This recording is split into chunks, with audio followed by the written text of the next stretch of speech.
like is your main thing? Like what are you trying to do? Trying to get hired somewhere to make money to fund more expeditions, adventures, stuff like that. Okay. Are you trying to get like a specific job or just kind of like whatever funds the dream?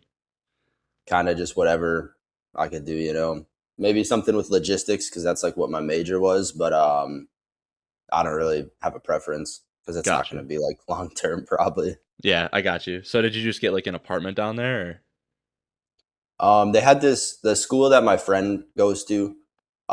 They've got like a bunch of this old building, but they're moving, so we're at the old building right now, and then on Thursday we're moving to the apartments that they have. Okay, I got you. So then is this just kind of like the for the foreseeable future kind of thing? Yeah, Cool. yeah. I don't think I wouldn't be in Memphis probably for too long, but for now it's like my base of operations kind of thing to get stuff going. Okay. Yeah. So were you still in Michigan like before you moved? Yeah, I was back in the Upper Peninsula for like a month and a half or so. Okay. After you got back? Yeah, Okay. from South Cool. America, yeah. Okay. Yeah, cool. So, what I kind of want to focus on is, um, I want to give you a chance to go into as little or as much detail as you want about the trip and kind of like get your ideas behind that and like, uh, just kind of like what your vision was with like the video you made and how that ties into like what you're planning to do moving forward. Um, so just to kind of like start off, I mean, like I watched the video, so I kind of know the premise, but just for the sake of the podcast, like what was the purpose of the trip that like your video is about? Like how it kind of happened was like I was just in my apartment in East Lansing. It was like getting close to the end of the school year. It was like end of March, and I was thinking I was just like kind of like I don't know, just what's the word? Like still just like going through it, I guess. And I was like trying to think of like something crazy, like the biggest thing I could think of. They'd be like, I don't know anybody else that's like done something like this. I know plenty of people have gone to like Europe or whatever, but I was like, I don't know anyone that's gone to South America. Like it's more of like off the beaten path kind of stuff from typical traveling. So I was like, let me just do like the biggest thing I could think of, and that's kind of how I got there to that idea. Did you have like a plan as to what you were gonna do when you got down there, or did you just kind of book a flight? I honestly, I just put it into Claude AI, and I was just like, just give me like a list of stuff to do. Like originally, it was supposed to be like top to bottom of the continent. It was gonna be like super rushed, but it didn't end up going like that way. But I was just like, give me like the best things to do in like each area or whatever, and then the goal was to try to like go do that stuff. But I honestly didn't understand like much of it. Like, so I booked my flight within 3 days of having like the idea. And then it was just kind of like mostly figured out as I like went through it with like a little bit of understanding from like what the AI said. Sure. So, I would say if you had to break it up into like sections, like what did the trip actually consist of? Like I know you went to a lot of different places and you were gone for quite a long time, if I remember correctly. Yeah. Yeah. So it was a month and a half that I was in South America for, with like a week in Colombia, 10 days maybe in Ecuador, and the rest of it was in Peru. I was in Peru for way longer than I planned because, like, I don't know, that's just kind of like how stuff happens. I guess you plans change. But like in Colombia, that was really like my first time like out of the country. I'd taken like day trips to Canada and Mexico before, but not like just like out in the middle of somewhere. So I didn't really know what I was doing. So it's kind of like chilling in Colombia, like walking around, just like looking at stuff, like looking at the ocean, going around, trying food and stuff, but nothing like too crazy. I was supposed to go snorkeling, but I low key couldn't figure out where to go, and it was like so hot there. It was like 100 degrees, so I was like cooked because it was 45 degrees in Michigan the day before. So I was like, nah. So in Colombia, mainly I was just chilling, and then in the first city, Cartagena, and the second city I was at, Medellin, was a lot cooler. So I was like temperature wise. So I was just walking around more. I was going to little shops like street things. I bought like you could get like rep sunglasses and stuff there for like super cheap. Just chilling there. But then I did like a day trip to this thing called El Pino. It's like a giant rock, and you just there's like they built a staircase up it, and it's like almost 1,000 steps, and just checking stuff out there. But that's when that dude was like following me around for like hours after that on the bus. He like followed me off the bus and was like going around with me. And that's the dude, I'm pretty sure he was trying to traffic me or like rob me, one of the two, but he was trying to do something, but got out of that, thankfully. Dang. How did you navigate that? Like what did you do? Obviously, you're not familiar really with the area. Yeah, well, I was just like, when I was like, so the dude is like, first off, it started, he would like offer me to take me to some like sit down restaurant, and then he has like free passes for, and I was like, oh, that's cool because like this dude's local, so he'll know like some stuff. But then, like, I was thinking, I was like, well, if he knows where we're going, he could like low key roofie me or something, and it'd probably be pretty easy. Just get like knocked out. So maybe I'll go somewhere where he doesn't know. So it's like, oh, it was like too late to just be like, nah, you go, dude. So I was like, oh, we could just go get like street food and then whatever, separate. So we got some food at some random place because I was like, no way, this dude knows every single person that makes like street food. So I got some street food, but then he like followed me back to my hostel, and he was like there. I bought like a single room. So he was like, dude, I want you have a single room. It's got two beds, so I want to share it. I was like, dude, I'll just give you the room and I'll leave because it's like it's different when it's like a hostel room with like 12 people versus like one room with like two people. It's like obviously it's like way different. And this dude he's just being weird, and he just started yelling and was like, well, you don't want me to be in there? What do you think, I'm gonna get in your bed, or do you think I'm gonna shoot you or something? And I was like, chill, bro. These are two things you're not supposed to say. Like, like what are you doing here, dude? So then, and he was just sitting there. Like he would go back from, he'd like leave like my door and go sit in the lobby. I could see him in the lobby still, like opening the door. I'd like peek through it. I could see him sitting there. This whole thing was like literally probably 3.5 hours.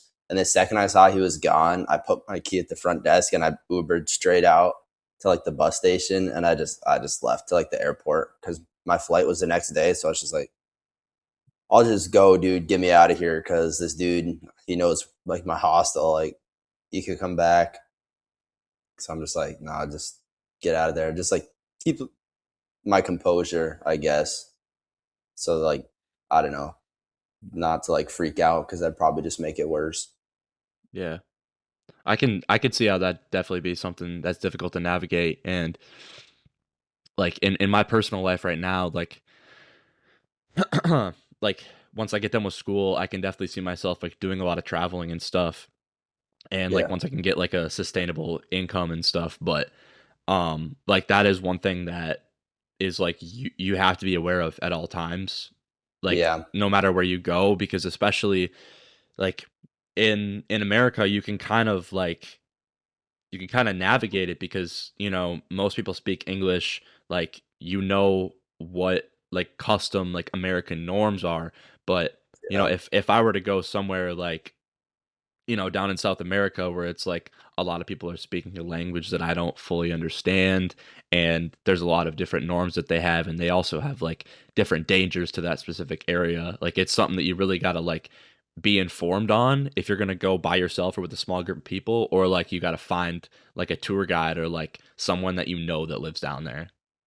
yeah, yeah. There's definitely a lot that you like. You got to be thinking about stuff all the time. I feel like I have a pretty active imagination, so it makes it easy to like think about all the little things that could go, which makes it easier to like just be prepared, I guess, too. I feel like. Sure. Sure. I mean, was there anything else that kind of like stuck out to you that was, I mean, obviously there's a lot of like uh I would guess Spanish slash Portuguese speaking people over there.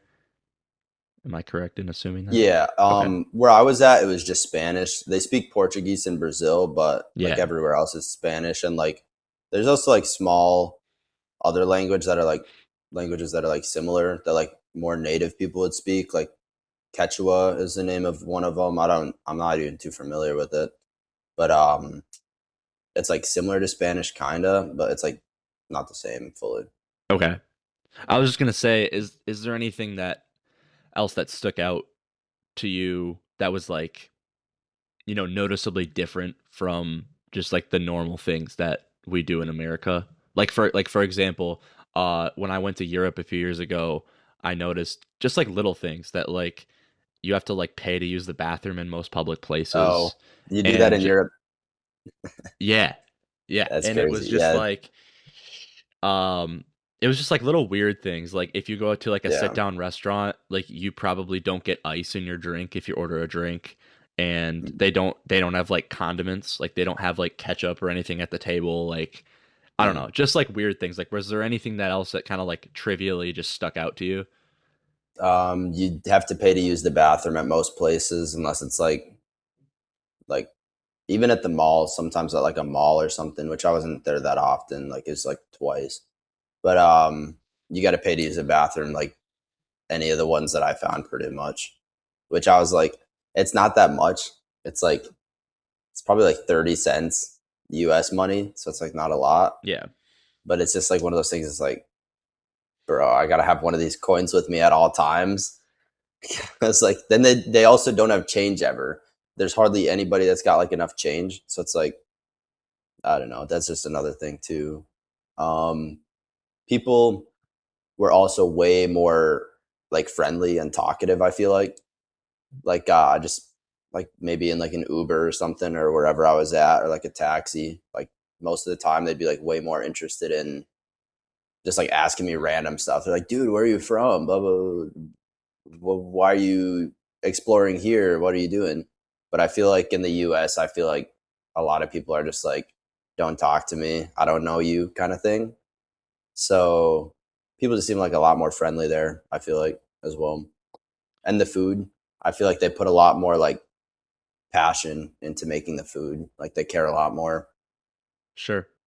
I can totally see that because in like especially the US, like pretty much everything is just mass produced. Like Yeah. and a lot of even like the things that you see at grocery stores, like if there's different brands, it probably still comes from like the same factory. And like Yeah. there was something that I was looking into is like this video I saw about the illusion of choice, and it was just how like most things in grocery stores now like come from the same factory, and then it's just like companies take a certain load and like put their label on it, which was Yeah. like really interesting to me because even though obviously I understand how much like especially like food and goods and stuff like is packaged and sold in the US, like it was weird for me to see like, oh, this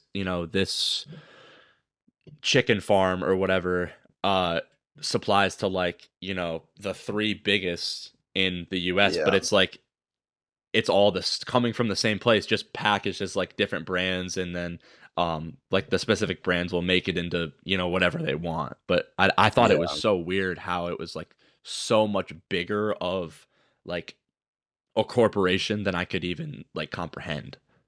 No, it's crazy. Like I've seen stuff like that and it's like there's like such a small amount of companies that have like everything.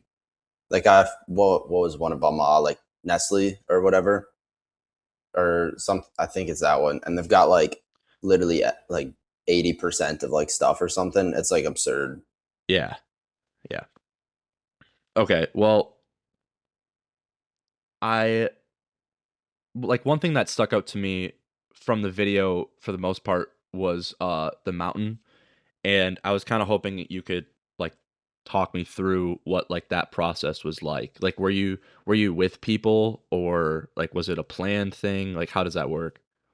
Okay. So at the beginning when like the AI was telling me like stuff I could do, it told me to go not to try to summit, but it told me to go. There's like a building on the side of it that's like pretty high up. It told me to go to the refugio is what they call it, and then just do that as like a trip in that area. And I was like, dude, what kind of person am I if I go all the way there and I climb part way up the thing and then stop and turn around? I was like that's not going to happen. So I was like trying to figure out if it was doable to like climb it, because it's 19,347 feet for Cotopaxi. That was the biggest one, and it's not like super technical necessarily, but like if you don't have like experience doing whatever, then like with altitude you could literally, like, there were people that just get sick, and this dude puked like 7 times, and then he had some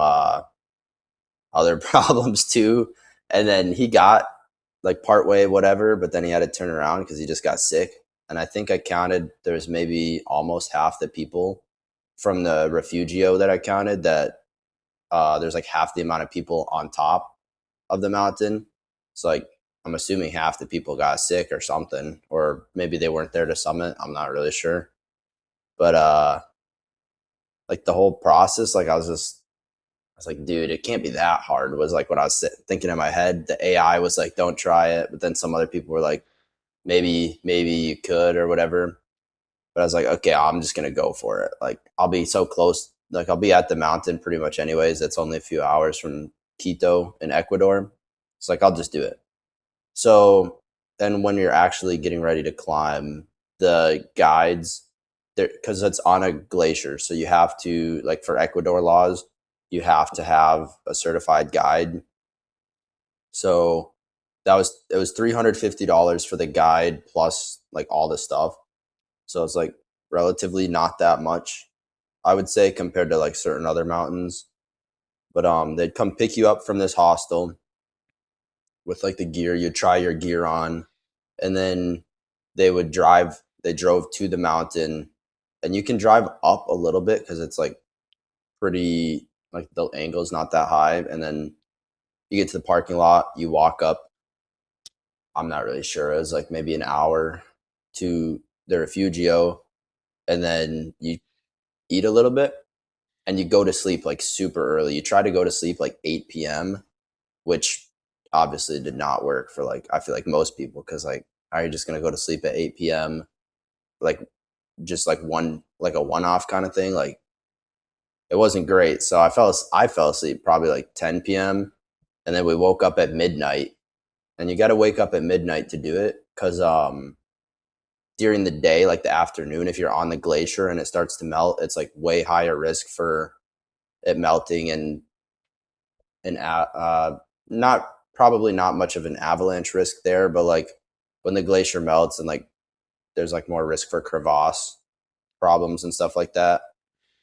So you got to climb super like early, like literally midnight or like by 1 a.m., so you can get up and like down in time before it melts. And you wake up, you put all the gear on, and you got to like go up partway up the mountain. It's like, I want to say it was an hour on like the volcanic like rock and stuff that we were on till you get to the glacier, and then you got to rope up, and that's the part where people are like, the AI is like, no, you can't do it because you don't have any rope experience. You got to get roped up to the guide, and you can have at most two people hooked to the guide for like safety purposes. So then if someone falls in a crevasse, then one of the other two hopefully self arrest with the ice axe or something, so that way you don't just like fall straight down. It's relatively safe as far as like a lot of the glaciers go, but still, like, if there was a problem with the crevasse, you gotta still have the people roped up. So that way it's like you just gotta be prepared. And you got crampons on too, which I've never used crampons before, but it's not that hard. You just dig your feet into the ice and the snow there, so that's not that bad. But the ice axe, it was interesting using that like a little bit too. It wasn't super vertical, but I'd say at the steepest, it would at least be 50 something degrees, like for the angle. So like you got to dig those crampons in, otherwise it'll just like slip down. And then you climb for like, typically it takes like 6 hours, but our guide was pushing us, I guess, and we did it in 4.5. So we like gapped everybody, even though Okay. we started at like 1:15, which is way after like everybody. Most people were out by like 12, and we got up like a good amount before other people too. So we were like we're booking it. So yeah, and then I mean I'm assuming the way down doesn't take quite as long, but it's also like a safety risk, I'm assuming. I honestly don't know why, but our like we did it so quick. I know it's quicker to go down than to go up. Typically, it's 6 hours ish to go up, and typically probably two to go down. But like for some reason, when you go down, they just let you like book it. And our guide, he climbed it 4 days in a row, which means he slept for like 4 hours at most every night. So it's like this, it was like this dude's turn for like the weekend or whatever. So he's like, what, the second we get off the mountain was like when he gets to go home. So we're just going as quick as we can because this dude wants to go home. So we got like on the glacier, we're still roped up, which was like obnoxious, but we were like pretty much like just like running down, and it was like, it was absurd. We got down in 1 hour, which was before literally everybody. There was nobody even. I don't even know if they got off the glacier by the time we were down. Like there was nobody there, and I was like, "This is insane." And the second we got off the glacier, this dude unhooked the ropes, and he booked it. This dude was gone. And then me and this dude that we were with is some like 30 something year old dude that just travels all the time. And we're like, we're dying at this point. We slept for like 2 hours. We just did like one of the fastest ascents of like for like travelers or whatever, like the guides can obviously do it quicker, but like if they weren't roped up. But for travelers, we're literally so much faster than the other group. So we're like dying here, just running down. But like you don't worry about it as much on the way down for some reason. I don't actually know why that is, but like it was a lot less strict on the way down. Okay. I guess that kind of makes sense. So I saw you touch on this in the video that you were one of I think like 20 or something people that were like the closest to the sun Mm, at that yeah, specific point. Like what kind of feeling is that? Like was there any kind of like emotion that evoked from you when you were actually at the top and you realized that? yeah. It's just like such a, I don't know. It was really unlike anything else. I couldn't compare it to anything. But like the second we step over and like got to the summit after we've been going up this thing, and then you start to see the sunrise, and you look down and the clouds are like so far below you and the sun is starting to go up. It was genuinely like uncomparable to like anything else. And about being like closest to like the sun or space or whatever, because it's like on the equator, so it like the earth bulges a little bit, so it makes it higher off like the like closer to the sun and space than Mount Everest because of that bulge on the equator. And there's only one other mountain in Ecuador nearby. It's called Chimborazo. That's a little bit taller, but that one gets a lot less traffic.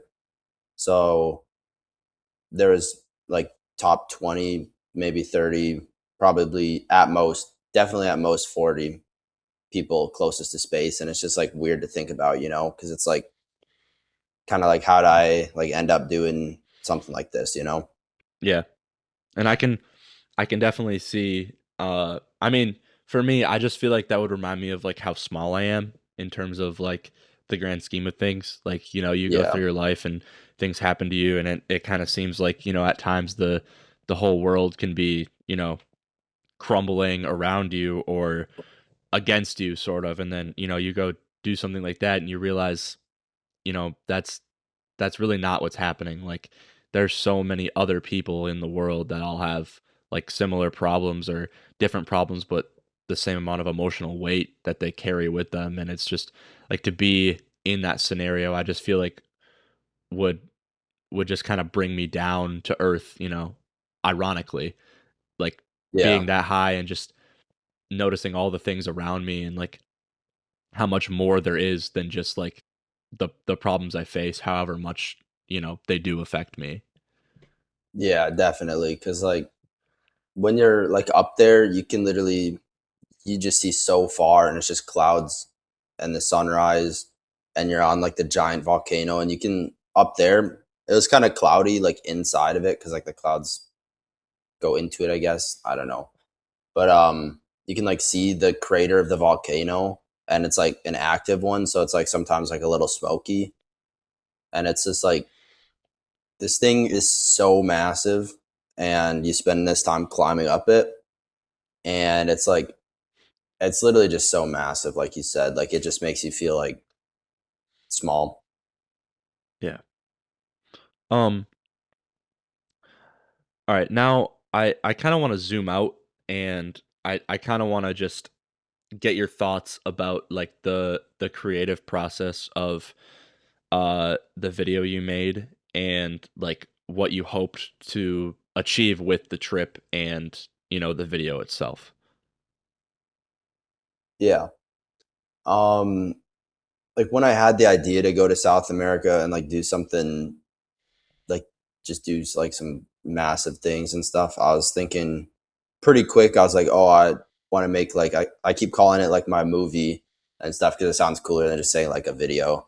Yeah. But I'll just be like, I want to work on my movie and hopefully make something like inspirational or influential or something. Maybe someone watches it and they're like, oh, going through something. Doesn't even have to be like the same exact thing, just anything where it's like you just feel like, I guess, cooked or something. Just anybody could watch it and see, I guess, too, because like in the movie, I was going through, I think I'm going forward and progressing, but I kept failing over and over again. So I was just hoping that somebody could see it and just be inspired, I guess, that you can like get out of whatever situation it is that you're feeling down about or going through. um I don't know if you've heard of this, but there's this guy named Jesse Itzler, and he has this idea called finding your. I believe the word he uses is masago, and it is a I think it's Chinese or Japanese. It's this term that he uses to describe doing one thing every year that like absolutely terrifies you. And Mm, he said that it's one of the best ways to like challenge yourself and like figure out what you're truly capable of. He says to do something once every year, um that scares you, but that you believe if you truly put your mind to it, like it's possible.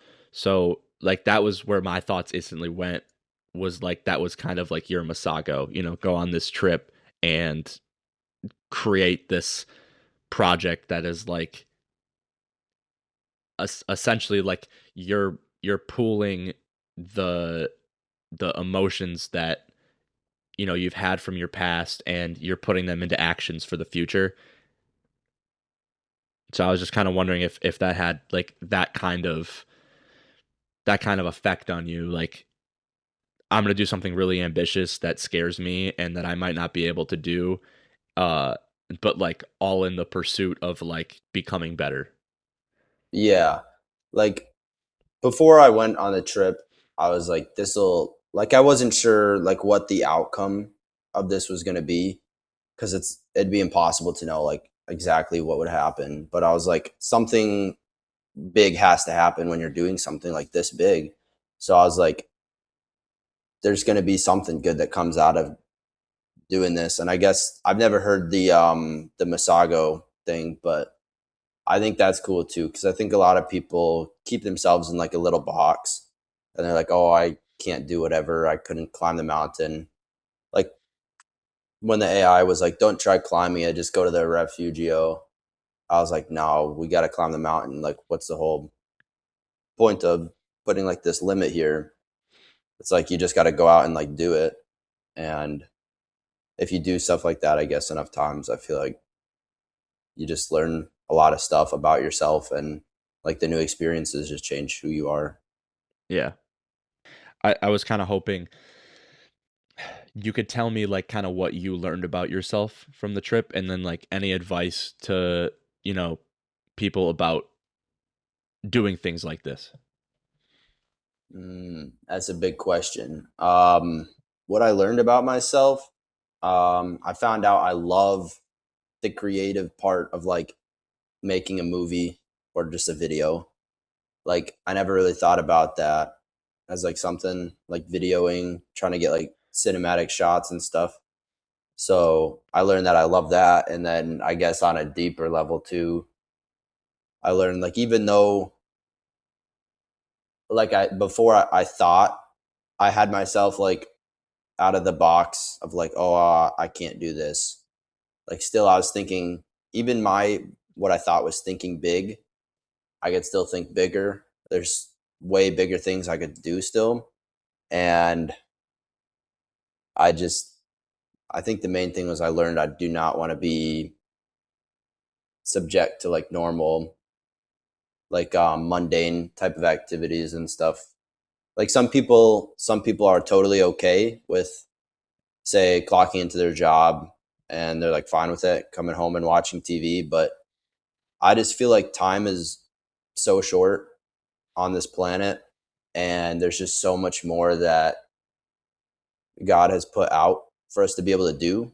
And I just want to honestly just do as many things that there are out there just to experience them and everything. Like I don't have to be maybe not great at it. Like one I want to do is surfing. I want to learn how to surf, but I'm not great at swimming. I've never surfed, but it looks cool. So it's like something that I want to like shoot for, you know? There's so much that people like want. Like how many people thought it'd be cool to surf or climb a mountain or travel to another country and they never do because they're like scared of it, you know? Like it's intimidating or maybe they think it's out of reach. It's impossible. But I just want to I guess kind of show I feel like that it's possible. Like I don't have any $1 million fund or anything or I wasn't good at these things before, but I just what I did differently was that I shot for it. Like I went for it. And it's in reach. You just have to like really go for it. Yeah, It's kind of like what I learned the most, I feel like. sure. Uh, was there anything that, you know, like since losing your mom that, you know, you think that like you had to overcome during that age, and is there anything you that you took away from that that you think that helped you to kind of shoot for it? The part so for a long time I thought that it's like you're never like perfectly good with it because it's like that's just going to be something that's around forever, you know? Like you're never fully like you I would never say I'm like fully okay with like losing my mom, you know, obviously.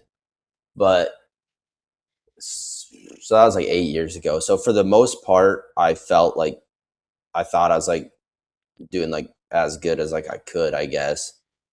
But I still from that like I knew time is short. Like I feel like a lot of people don't really realize it could be literally anything that like ends your life, I guess. Like it could literally be any day. It sounds super cliche obviously, but like once you like get hit that hard, I guess, you just kind of take it into perspective more that like wow, our time really is short. Like I don't want to waste my time doing something normal or whatever, something simple that seems like the easy path or whatever. But that was always the biggest thing I learned from that is that time is short. And then I guess recently, um, like from watching the movie, you probably understand more too, was it feels very weird. And now I wasn't aware of it before, but I guess now I'm like aware of the lack of like female presence in my life. And now that I'm aware of it, it feels like weird all the time, which is why it was so like difficult when I lost that other person that I was close to. And so I learned that too. And that also, I guess those two combined, because it like re activated that like lost feeling of my mom, and together that made it feel like I was like, wow, like that mountain, it's saying no, don't climb it, it's huge, whatever, you don't have any experience. I was like, in my head I was like, it's not that big, it's probably not hard. So none of this stuff to me seemed very hard. It just is like something to do, if that makes sense. Like the surfing, I'm not good at swimming, but I'm going to start swimming a little bit. And then whenever I get to somewhere where I can try surfing, then I'm going to go do it. But like you'd think like, oh, he said he's not good at swimming, he's not going to be able to surf good. But it's like, it's just surfing. It's just something to do. So like a box to like check off kind of. So it doesn't feel, stuff doesn't feel like daunting like that to me anymore. It doesn't feel massive or anything. It just feels like something that I could do if I want to, you know? Sure.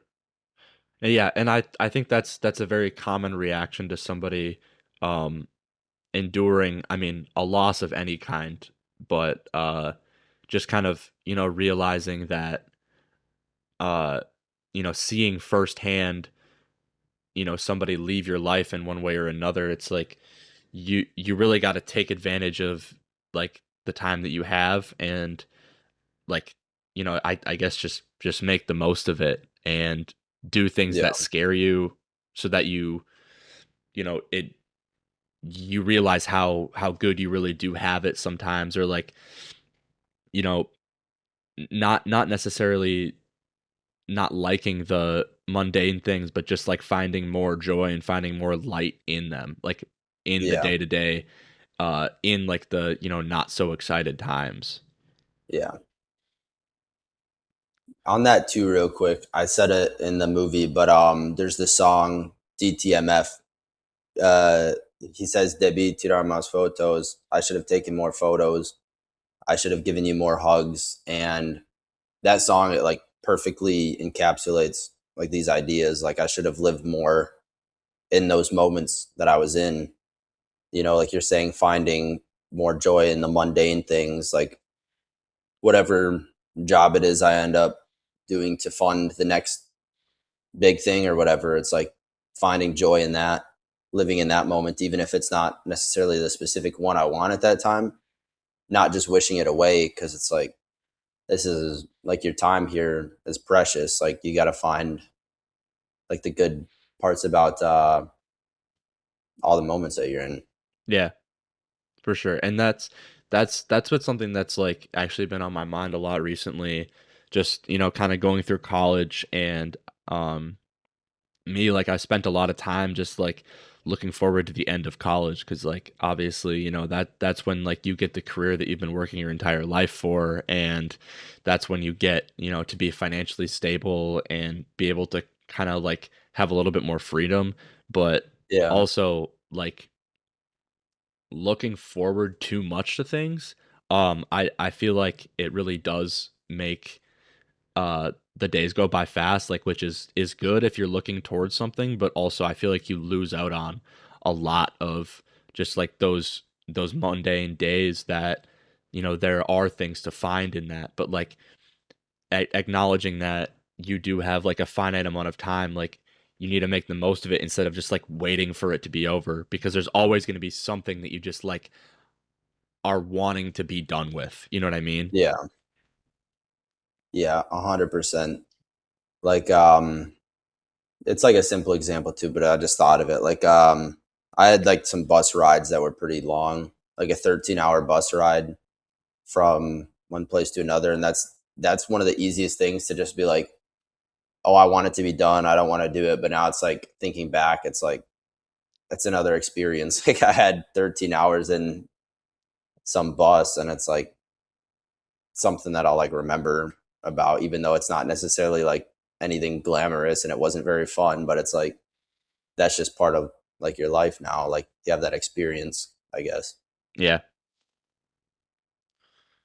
Awesome, man. Well, I guess the last kind of thing I wanted to touch on was if you had any kind of like plans for the future, if you have anything like picked out yet, or if you're just kind of like going with it and seeing what comes. Yes, I think my most like my big plan that would happen the soonest would be I want to go to Puerto Rico for like a week in December, and I think that's where I would surf at probably. I really do love speaking Spanish. My Spanish is it's not great still. It's just barely good enough to like do basic things. But Yeah, like I want to get better at the Spanish. So I want to go to Puerto Rico. But before that, still I've got other plans. I'm going to try to find some, they're not very tall, but find some mountains to climb near Memphis, even though it's pretty flat here. But then after that, next year, closer to like summertime, I want to do a big backpacking trip to Europe. I think there's some mountains there that I want to climb, and probably South America again next year at some point too, probably close to the end of the year. But just over like anything I'm doing, I want to just be able to make more movies or videos, I guess. But just working on that and like getting better at like my cinematography, my editing to make them look like good and stuff. I just want to be able to tell stories that either are influential or maybe they're just entertaining if it's like a smaller thing, because it's not always going to be something that's that scale, because you can't really, like from my first one, you can't really just like make stuff happen like that. It kind of just happens. So the scale is not going to be maybe as big, but just telling something that could maybe still inspire people a different way or entertain people just anyhow. Like I just want to be creative, honestly, with stuff that I do. yeah. I think that's the most important part. I mean, I would like, especially with like the rise of social media and like now that being an influencer or like being a content creator is a full-time job, like that is a path that a lot of people are taking right now.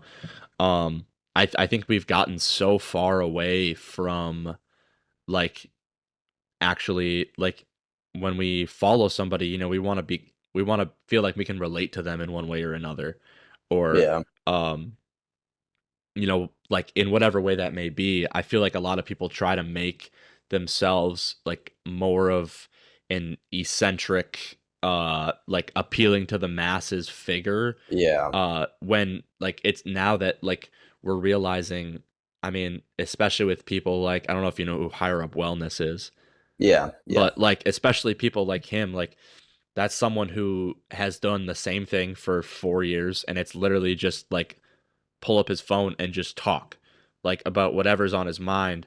And it's not like he's appealing to some trend, and there's definitely plenty of people that don't follow him or don't like him. And Yeah.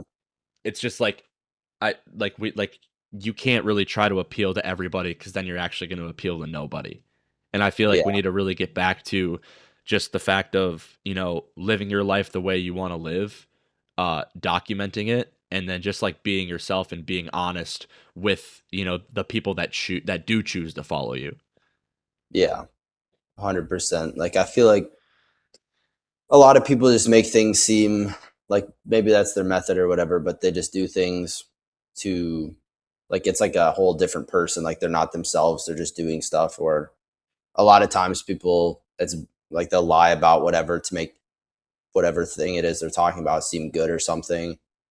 And it's just like one of those things where the grass isn't always greener kind of thing. You just got to kind of live where you're at and just be you and kind of like do your thing, you know? Yeah. And I think people do see that as well. Like you can kind of see creators that might, say kind of these things that appeal to the masses and like, live off of trends. Their careers in social media and content creation tend to be very short-lived, and it's Yeah. because, they rise really fast, they like plateau, and then they realize, like the trendy like over exaggeration of myself, and maybe not even being completely truthful with the people that follow me, like Yeah. people do eventually see through that. And I think that's why a lot of these figures, like I'm very active in like the social media or like the fitness social media sphere. Yeah. So, there's there's a lot of like ebbs and flows of people that get a ton of followers and then just kind of fall off the face of the earth. And I think it you do truly see like the people that are the most genuine, that take a while to build up the following. They're the ones that the most people tend to gravitate towards. Yeah. Yeah, especially I know with like fitness industry stuff, people a lot of the times people maybe don't have like much of like a personality too. So they'll get famous for whatever it is super quick, and then they just don't know how to be themselves on camera, and then they'll just shoot straight back down after whatever time passes. Yeah, for sure.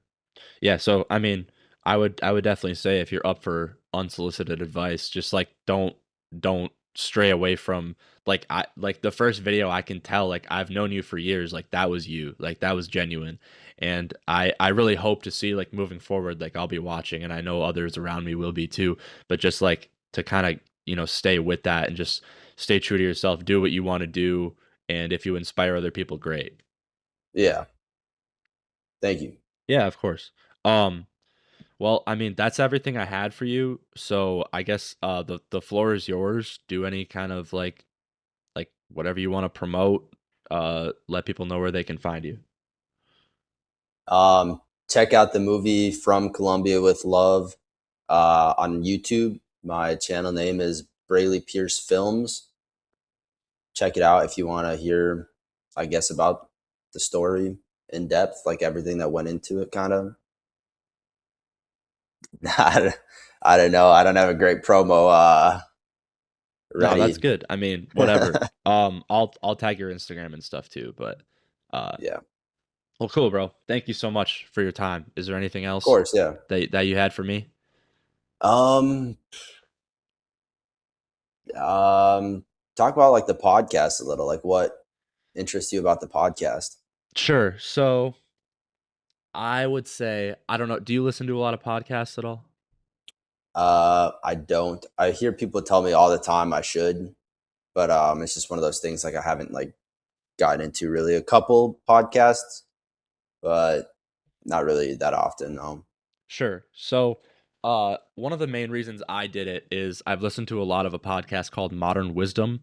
The Mhm. host is his name's Chris Williamson, and Oh, I know him. he's Yeah. like a British dude, and he does a lot of conversations with people, and I think he hits on an area that is very unsaturated in today's culture, Mm. especially in social media, and it's having conversations that reach a deeper level.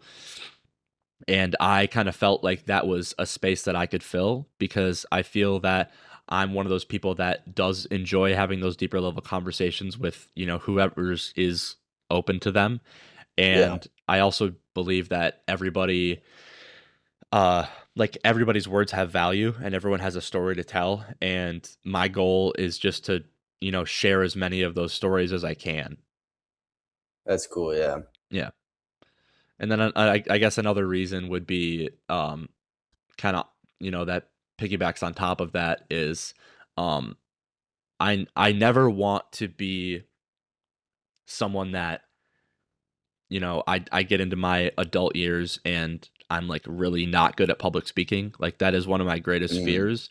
My fear is Yeah. not public speaking. I do not fear public speaking. I fear being bad at public speaking. Okay. So I figured, creating something that forces me to have, hour, 2 hour long conversations with like, there's no background music, there's nothing to look at, like there's no diversion. Like it's you Yeah. and it's one other person, or I guess multiple other people it could be, but it's simply just people talking and, being interested in one another and reaching deeper levels of conversation. Yeah. That's a great reason too. I feel like I've honestly like recommended people to like make a TikTok page and just like talk about random stuff if they struggle with talking, like public speaking. Cause I used to be like super bad at it, like for the presentations in college. Oh my gosh, I'd get like super nervous. But then like I had a TikTok page. It was mostly just talking about it was either like gym stuff or religion or whatever, general philosophy. But I found that after I was doing that, I was just like generally better at public speaking. like I was like, wow, this seems like way different. It's like not that crazy anymore, you know? Yeah, one of the realizations is just that one of the biggest things that I've noticed from doing this is I find that I can hold a conversation better than I Hmm. used to be. Not Yeah, like better than anybody else, but like better than I used to be like myself a couple yeah, years ago. I feel like a conversation will, reach some sort of conclusion. I just won't know what to say. And hmm, there's also I can't remember exactly who said it, but the the best way to have a good conversation is to be interested, not interesting. And so yeah, I think a big part of my observed progression in having conversations with people and getting to that deeper level is simply just asking more questions and listening.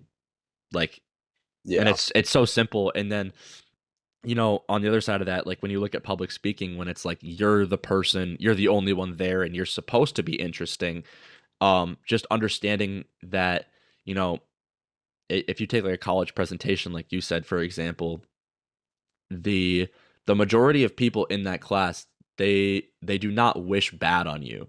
They would much rather listen to an exciting, interesting presentation for 5 minutes rather than watch you awkwardly stutter up there the whole time. Like yeah, I've been in yeah, classes and people do presentations and they have no idea what to say. They didn't practice. They're obviously not confident, and like it definitely shows. And you can see that as the audience.